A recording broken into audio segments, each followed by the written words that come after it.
असेल याचा पुरस्कार करणारे आपण लोक आहोत।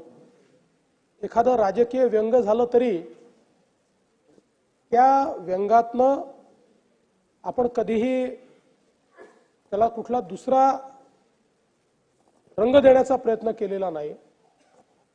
अभिव्यक्तीचं स्वातंत्र्य देखील मानणाऱ्यांपैकी आपण आहोत, पण अभिव्यक्तीचं स्वातंत्र्य हे जर स्वैराचाराकडे जात असेल तर मात्र ते काही मान्य होऊ शकणार नाही।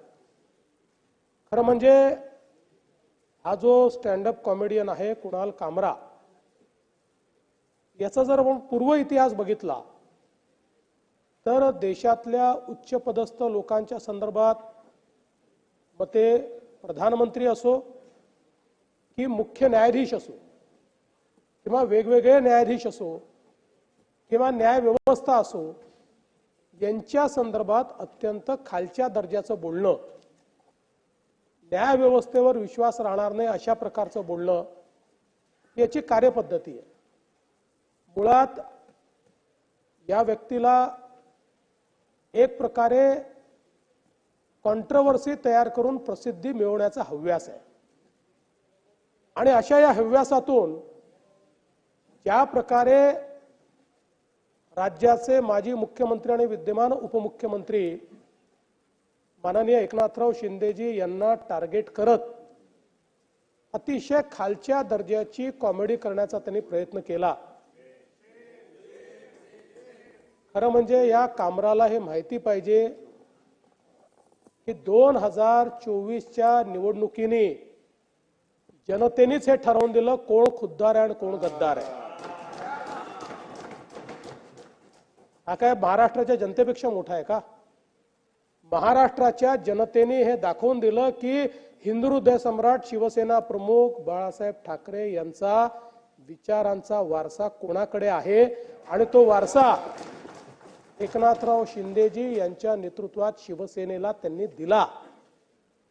आणि त्यानंतर अशा प्रकारे सुपारी घेऊन जर कोणी काम करत असेल, मला आश्चर्य वाटतं की तुमचे माझे मतभेद असू शकतात, राजकीय मतभेदही असू शकतात, पण राज्यातल्या एखाद्या उच्चपदस्थ नेत्याबद्दल, ज्या नेत्याबद्दल राज्यातल्या जनतेमध्ये आदरभाव आहे, अशा नेत्याबद्दल इतक्या खालच्या दर्जाला जाऊन कोणीतरी बोलतो आणि त्या ठिकाणी आमच्या समोरच्या बाकावरचे काही लोक हे तात्काळ त्याच्या समर्थनार्थ उभे राहतात।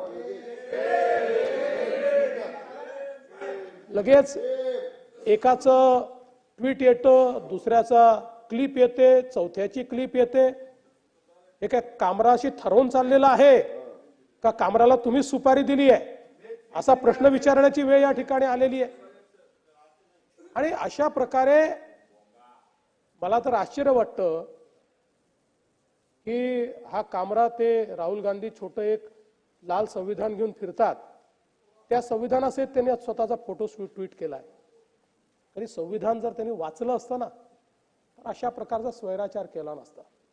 संविधानाने प्रत्येकाला अभिव्यक्तीचं स्वातंत्र्य दिलंय, हे स्वातंत्र्य अबाधित आहे, हे अमर्याद आहे। तथापि त्याची मर्यादा काय आहे तर ज्या क्षणी तुम्ही दुसऱ्याच्या स्वातंत्र्यावर घाला घालता त्या क्षणी तुमचं स्वातंत्र्य त्या ठिकाणी मर्यादित होतं। ही मर्यादा ठरलेली आहे त्याची आणि म्हणून तुम्हाला कोणाला अशा प्रकारे अपमानित करण्याचा अधिकार नाही आहे। ज्या प्रकारे त्यांनी हे अपमानजनक शब्द वापरले आहेत त्यांनी करावी ना, माझ्यावर करावी, शिंदे साहेबांवर करावी, आमच्यावर कविता करावी, आमच्यावर राजकीय व्यंग्य करावं, आम्ही टाळ्या वाजवून दाद देऊ। पण अशा प्रकारे सुपाऱ्या घेऊन घेऊन या ठिकाणी जर कोणी अपमानित करत असेल तर त्यांच्यावर कारवाई केलीच जाईल, सोडण्याचं कारण नाही आहे। आणि मग मी सगळ्यांना सांगतो, छात्या बळवू नका। अभिव्यक्तीचं स्वातंत्र्य चाललंय, संविधानाच्या विरोधात चाललाय, हे छाता बडवणाऱ्यांना मी स्पष्टपणे सांगू इच्छितो, या गोष्टी या महाराष्ट्रात आम्ही सहन करणार नाही। काहीही झालं तरी देखील अशा प्रकारे विनाकारण प्रसिद्धी मिळवण्याकरता सुपाऱ्या घेऊन घेऊन बोलणारे हे जे लोक आहेत यांना कुठेतरी धडा शिकवावाच लागेल। महाराष्ट्राचं मानसिक स्वास्थ्य खराब करण्याचं काम ही मंडळी करतायत. मी पुन्हा एकदा सांगतो, स्टँडअप कॉमेडी आम्हाला आवडते, आम्ही स्टँडअप कॉमेडी पाहणारे लोक आहोत, त्याला दाद देणारे लोक आहोत. पण त्याच्या नावाखाली जसं मध्यंतरीच्या काळामध्ये त्या अलाहाबादियांनी ज्या प्रकारचं स्टेटमेंट दिलं रणवीर अलाहाबादियांनी, हे असल्या गोष्टी आम्ही सहन करणार आहोत. आई वडिलांच्या संदर्भात इतकं घाणेरडं घृणास्पद अशा प्रकारचं स्टेटमेंट हे लोक देतील आणि कुठल्या तरी OTT प्लॅटफॉर्मच्या माध्यमातून असल्या गोष्टी चालवतील. म्हणून मी सांगितलं, स्वातंत्र्याचा स्वैराचार झाला आणि आपण जर चूप बसलो तर आपल्या पुढच्या पिढ्या आपल्याला माफ करणार नाही. हा स्वैराचार होऊच द्यायचा नाही. आणि म्हणून या संदर्भात निश्चितपणे जी काही कायदेशीर कारवाई, कडक कायदेशीर कारवाई करता येईल ती कारवाई केलीच जाईल. त्यामध्ये कुठल्याही परिस्थितीमध्ये कोणीही कितीही दबाव आणला आणि किती हे जे काही लेफ्ट लिबरल आता विचार तयार झालेले आहेत, त्याला अर्बन नक्षल म्हणा, लेफ्ट लिबरल म्हणा, हे सारखेच आहेत की ज्यांचा उद्देश एकच आहे की समाजातल्या मानकांना अपमानित करणं, देशातल्या संस्थांना अपमानित करणं, देशांच्या इन्स्टिट्यूशनवरनं लोकांचा विश्वास उठला पाहिजे अशा प्रकारची वक्तव्य देणं, अशा प्रकारचं काम करणारे जे लोक आहेत यांना कुठल्याही परिस्थितीत सोडता कामा नये. आणि म्हणून या संदर्भात मी सभागृहाला आश्वस्त करतो, कठोरात कठोर कारवाई ही निश्चितपणे केली जाईल.